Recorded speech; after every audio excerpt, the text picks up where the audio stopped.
Vamos falar sobre algo sério. Hoje é comemorado o Dia Mundial de Combate ao Câncer.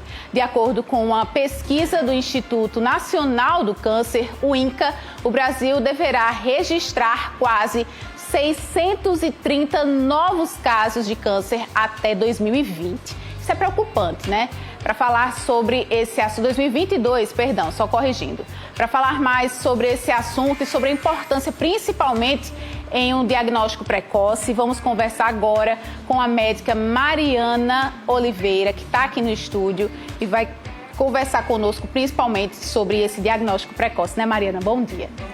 Tudo bem? Tudo bem. Prazer estar aqui com você. Prazer é nosso de receber. Esse assunto é bem preocupante, né? Até 2022, 630 novos casos de câncer. Tendo em vista que existem vários níveis diferentes de câncer, a gente precisa alertar a população, né, sobre a importância do diagnóstico precoce, alertas para evitar justamente o câncer, né? Sim. É bem importante a gente estar esclarecendo isso para a população, enfatizando a necessidade do diagnóstico precoce. A gente, nesses últimos 2020 e agora em 2021 também, a gente está tendo uma certa receio dos pacientes de procurarem os serviços de saúde para fazer seus exames de rotina, para fazer seus exames de rastreio. E isso tem acabado que os pacientes, eles têm chegado para a gente de uma forma mais tardia, no estágio mais tardio da doença. Lógico que sempre a gente tem possibilidade de tratamento, mas quanto mais precoce, melhor, e melhor o prognóstico para esse paciente. Bom, quais são os tipos de câncer, os mais conhecidos, né, os principais, e aqueles que as pessoas acabam não conhecendo tanto por falta de informação, mas que é importante a gente ressaltar? Olha, os cânceres mais frequentes aqui no Brasil, os conhecidos que a gente já sabe, né, o câncer de próstata, mama, cólon, pulmão, colo de útero também, que em outros países não é tão frequente, mas aqui no nosso país, principalmente na Paraíba, no Nordeste, o câncer de colo de útero ainda é bastante frequente. Isso é uma coisa que a gente fica um pouco ainda triste, porque é uma doença totalmente evitável. Então, acho que isso é importante a população saber, que tem a indicação. Falando um pouquinho do câncer de colo de útero, que eu acho que é uma questão ainda de saúde pública, a gente tem o rastreio, que a gente sabe que mulheres com vida sexual ativa, elas precisam fazer o Papa Nicolau, né, como é conhecido habitualmente, anualmente. E também, hoje, a gente tem a indicação essa indicação ainda é para crianças e pré-adolescentes, né, da vacina do HPV. Porque, Letícia, o câncer de colo de útero, ele é 99% das vezes relacionado a um tipo de vírus, que é o HPV. E a gente vacinando essa população é uma forma de combater, né? Combater. Além desses tipos de câncer que você apresentou, existem alguns que não são tão comuns, mas que é importante a gente lembrar para que as pessoas tenham cuidado. Quais são eles?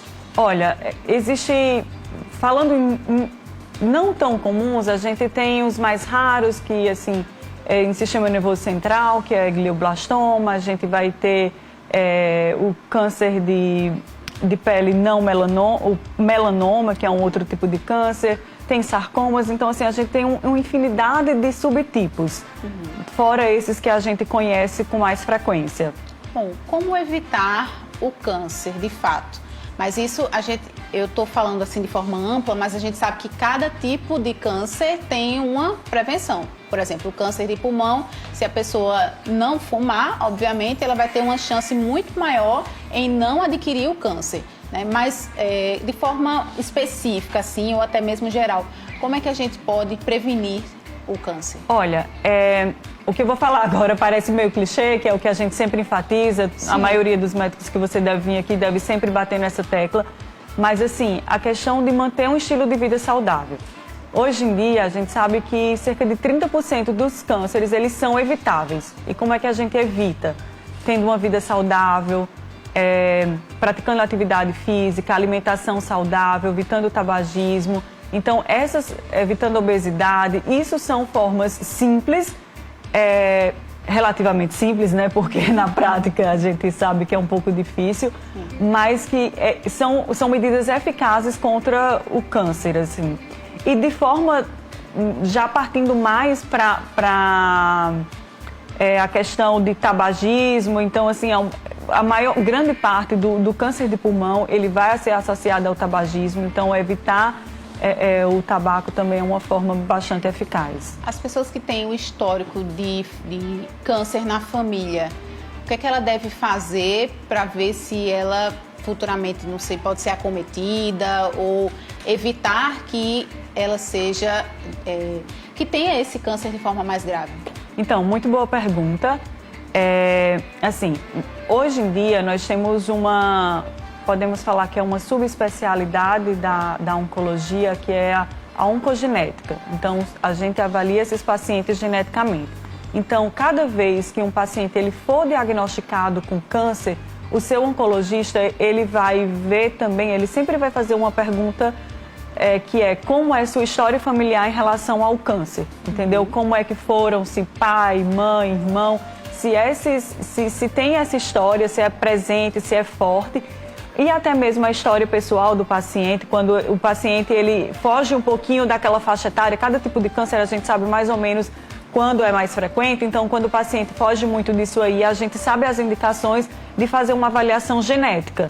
E aí, hoje em dia, tem evoluído muito nessa área, que a gente sabe que determinadas mutações, elas causam certos tipos de cânceres, e aí, nesses casos, a gente tem certas indicações de mudança de rastreio, às vezes até o procedimento cirúrgico. Acho que a Angelina Jolie é um caso bastante frequente, né, que ela tem uma mutação, que é do BRCA, que ela precisou fazer a mastectomia, retirar também os ovários. Então, assim, esse é um caso específico, mas que existem várias outras mutações e que existem diversas outras condutas.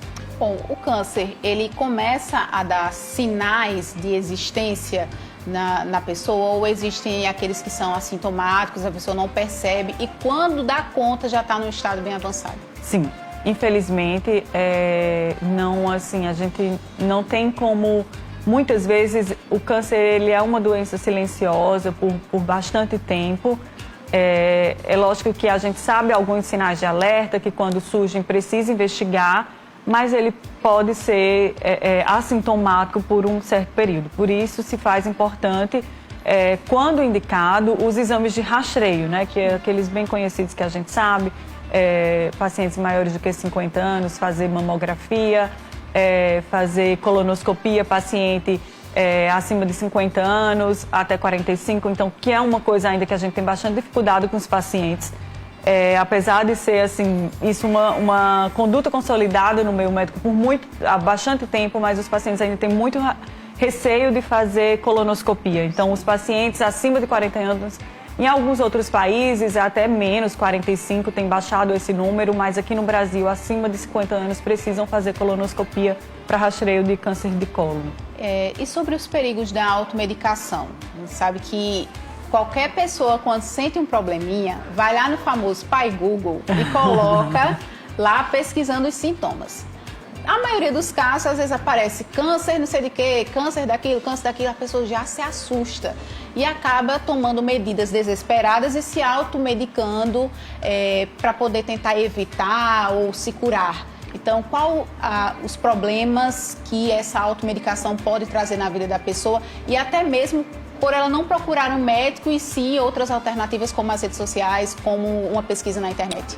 Às vezes o paciente ele fica meio resistente a procurar um médico e realmente acontece isso. E aquela que a gente começou falando nisso, né? O atraso do diagnóstico. Então, a gente às vezes poderia ter um diagnóstico mais precoce e esse paciente ele vai tentando manejar seus sintomas, tratando meio que empiricamente e acaba atrasando muito esse diagnóstico. Então, assim, o que eu acho importante é que o paciente ele procure algum médico de sua confiança. Sempre existe algum médico de confiança na família, né? Então, é importante que a gente tenha acesso e procurar e tirar suas dúvidas com algum profissional. Falando em dúvida, a dúvida de muitas pessoas é: o câncer, uma vez tratado, uma vez curado, ele pode voltar? Então, a gente tem que ter bastante cuidado com essa palavra cura quando a gente está falando em patologias oncológicas, porque existem vários critérios que a gente considera cura. Então, assim, então eu uso sempre com meus pacientes a questão, a palavra, o seu tratamento é curativo, ou seja, a nossa proposta é que chegue à cura, mas que para a gente poder falar em cura, para cada tipo de câncer, mas no geral acho que um número mágico que as pessoas escutam é 5 anos, né, depois do tratamento inicial, fazendo um segmento, esse tempo aí que a gente vê que não teve uma recidiva da doença, ou seja, um retorno da doença, a gente começa a falar em cura sim.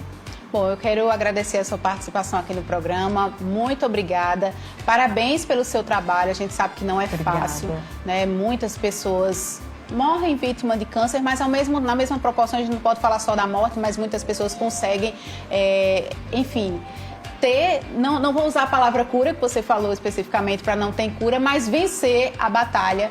Então, isso é muito, muito gratificante, muito emocionante. Parabéns, de verdade. Obrigada, agradeço. Agradeço por vocês nos darem essa oportunidade para falar sobre um tema tão delicado, né? Eu percebo que às vezes eu falo, as pessoas fazem o que você é, eu digo, eu sou oncologista, as pessoas já ficam assim, né? Sim. Meio assustados, mas não, tem cura sim, tem tratamento, sempre vai ter um tratamento para um paciente, sim. Com certeza. Gente, olha, vamos mudar um pouco de assunto, vamos